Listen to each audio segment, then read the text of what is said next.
In 3.1, Yanagi, Caesar and Zhu Yuan will join the premium banners loss pool, and that means we can now select 6 out of these 9 units to lose our 50-50 to. And that is not all. In addition, we can now also customize which A ranks we want, and that expands all to their respective W engines as well, of course. But which ones are the best to select for your account? Well, let's find out today, and let's begin with the A ranks, because that is rather easy. But before that, a word from today's sponsor, EnjoyGM. If you're looking for a safe, affordable and convenient top-up platform, EnjoyGM is your go-to service, just as it is for millions of players worldwide. Simply enter your UID and server info. No password or account login is needed, so it is fast, secure and risk-free. As a new user, you will receive an 8% site-wide coupon, and you can enjoy discounts of up to 20% off on popular games like Neverness to Everness. For example, the 6,480 plus 1,600 pack can drop as low as 80 USD. Please note, discounts may vary by region, and it is not just Neverness to Everness. EnjoyGM regularly runs promotions across a wide range of popular games. The more you top up, the more you save. And the best of all, topping up on EnjoyGM lets you claim in-game first top-up bonuses and monthly rewards, so you don't miss out on any perks. EnjoyGM works with multiple global and local payment channels, so you can use what you already trust, and with EnjoyGM being PCI DSS certified, your every payment is encrypted and meets the highest global security benchmarks. EnjoyGM also holds a consistently high rating with tons of genuine reviews from users worldwide over on Trustpilot. So what are you waiting for? Ready to save? Just click my link below to get started. Thanks to EnjoyGM for sponsoring this video. If you are a long-term player, you are honestly likely to have nearly, if not all, of the A ranks at M6 anyway, but if not, Nicole, Piper and Manato are your best choices. Nicole is an absolutely insane free support, but is also rather difficult to play and might not be for everyone. Piper might be an A rank, and even if she is just slightly outclassed by M0 Jane, Piper is a nonetheless very capable anomaly DPS who can score pretty high even nowadays. However, she really wants her best teammates to do so. Ideally, that would be Velina with either of Yuzua or even better Remielle, but Nangongyu and Yuzua or Vivian and Yuzua will work as well, albeit worse. Lastly, while Manato cannot keep up with the premium Rupture units and is highly dependent on his Mindscape 6, if you have no Rupture units at all, he can still do somewhat well into certain matchups such as Wandering Hunter or Pompeii. As for the A-rank W engines, it is honestly rather easy. Select Kaboom the Cannon until you have at least 15 copies of it, and any other double engine does not really matter. Choose whatever shines the prettiest or something. Let's begin with Collider, because unfortunately she is, at least as of right now, the only one of the previous 6 standard agents I would not advise getting. While she is highly likely to get a buff, hopefully rather sooner than later, we now have 3 more Fire Stunners available, and all of them massively outclass Collider in every single point. On the other hand though, Hellfire Gears is one of the best default W engines to choose for nearly every stunner available. However, Steam Oven exists, and while the difference between an R5 Steam Oven and an R1 Hellfire Gears is often not all too big, HSG does have refines as well, and more often than not becomes a very capable stun weapon the closer you get to Refinement 5, often not all too far away from many signature W engines. Nekomata, one of the 3 units to get buffed this patch, and she is now actually really, and I mean really good. Unfortunately, she competes with YSG, not only for the same role and element, but also Dialin and Suna. Albeit, Norma will also do pretty well as well in place of Dialin, and Nicole works in place of Suna as well. While an M6W5 Neko can actually keep up with an M0 YSG in terms of damage, what a wild sentence to say, it takes a long while to get there, and a lot of resources and possibly also lost 50-50s, so for most people, as much as I like Nekomata, I think she is not gonna be the best addition to your account if you already have YSG.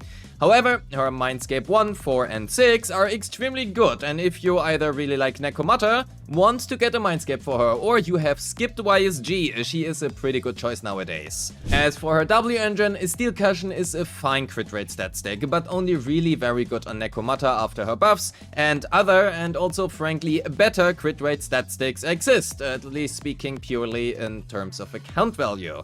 If you like Neko, however, Steel Cushion is a great choice for her with good refinements, but otherwise I would probably prefer to select other options. If you want to learn more about Nekomata, check out my updated Nekomata guide right here. If you are lacking support due to being a newer player, Rina is now an actually capable support, often on par with M0 Astra, and because her additional ability doesn't matter all too much outside of mono electric teams, she fits into virtually every attack team.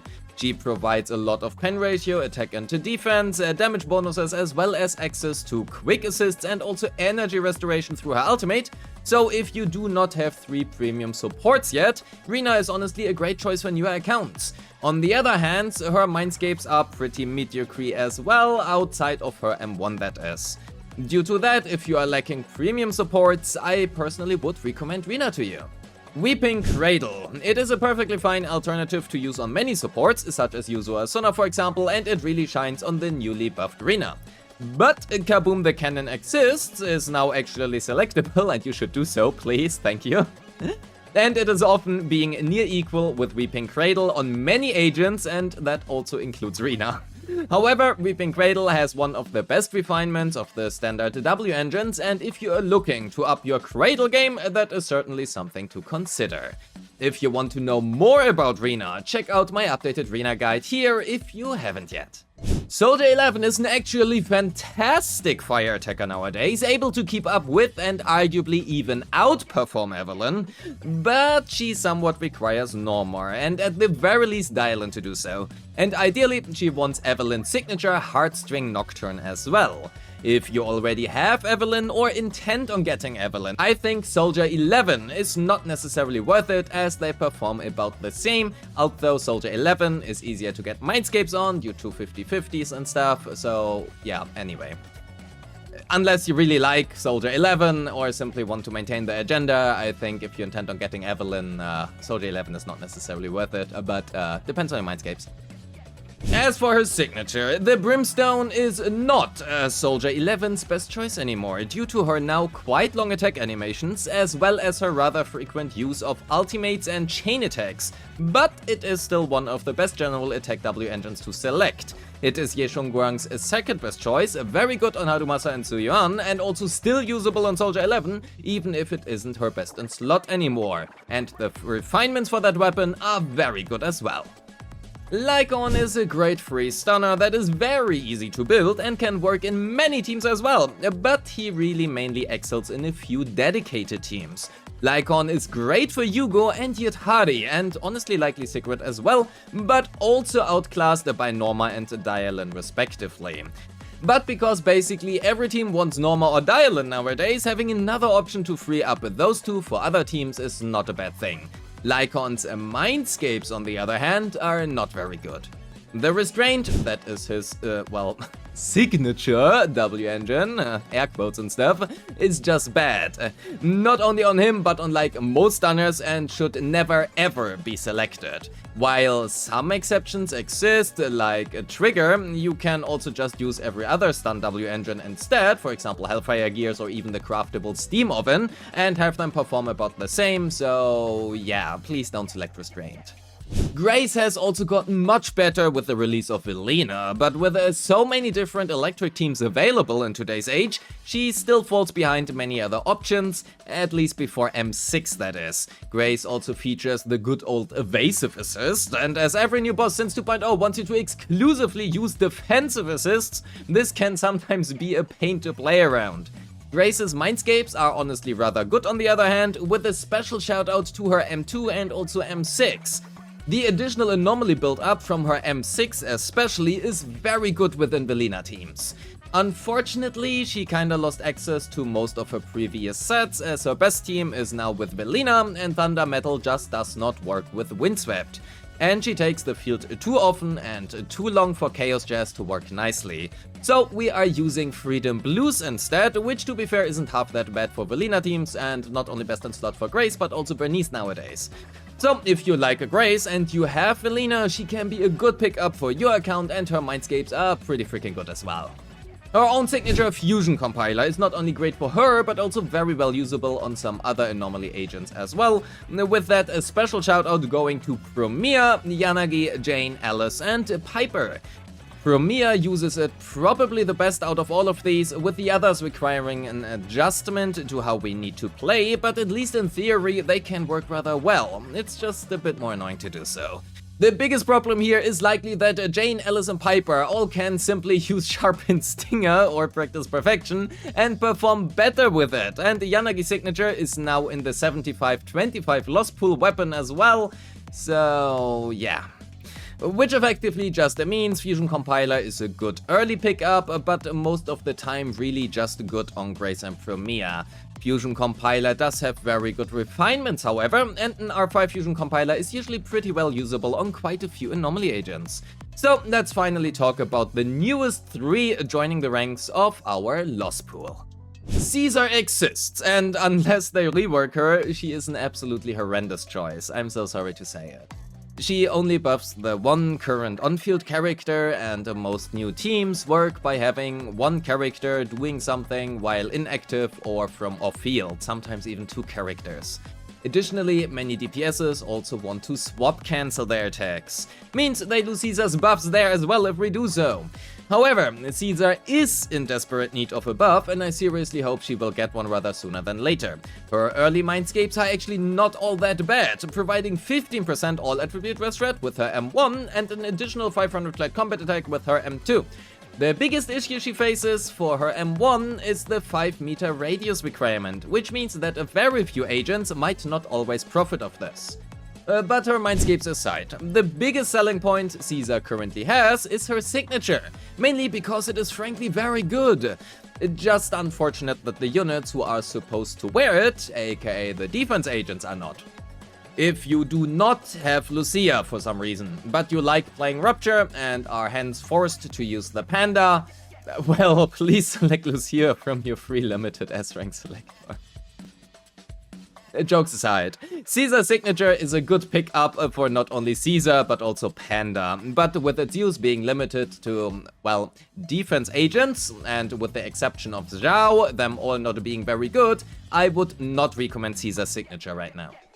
Yanagi. I think Yanagi's biggest problem is that we have had 2 years of time to lose our 50-50s to Grace, and an M2W1 Grace in a Velina team can perform about the same as a Yanagi team can. But now we also can get Yanagi's Mindscapes by simply losing to her, so that is gonna balance out over time. In the end, just as Grace basically requires Velina to be rather viable nowadays, Yanagi really wants you to have Nangongyu and Yuzua. Yanagi's Mindscapes are okay?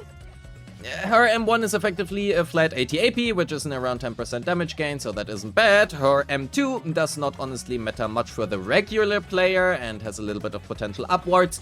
On the other hand, her M4 is a team-wide 16% pen ratio, making it one of the better M4s I can personally think of. As for Yanagi's signature Time Weaver, it is surprisingly not that good at R1, and an R5 Weeping Gemini will basically perform the same. If you happen to have an R5 Fusion Compiler and you can maintain at least 2 stacks, it can also perform better than Time Weaver can. However, Time Weaver's refinements are pretty freaking good for Yanagi, and you can expect a massive damage gain by getting her signature to R5. For more info on Yanagi's Mindscapes, builds and weapons, please check out my updated upcoming Yanagi guide. You will find a link in the description when it is released. Lastly, we have Zizu. Before I talk about her, I want to talk about her weapon options. Her signature is even worse than Astra's, because at least Astra's is like above Kaboom, the cannon. Even if it is just by 2 to 3%, it is at least Astra's best in slot.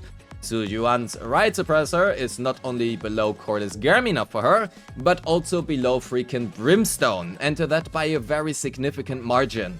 Means not only is her signature not good for her, it is not good for anyone, making Riot Suppressor probably the worst W engine, well, premium W engine you can have for your account. so please do not select it ever. As for Zhu Yuan herself, however, she is okay. At M0, I would describe her as rather underwhelming, but she does get a pretty significant upgrade at M1 and also any Mindscape, honestly. Generally, all of her Mindscapes are pretty good, and she has quite a few different build options available as well, making her pretty free-to-play accessible. On the other hand, speaking of free-to-play accessible, she is much worse than Pyros is, and Pyros is free and also highly free-to-play accessible. So, unless you really like playing Zuzu, or you like collecting different agents, I do not think she is necessarily that worth it as of right now.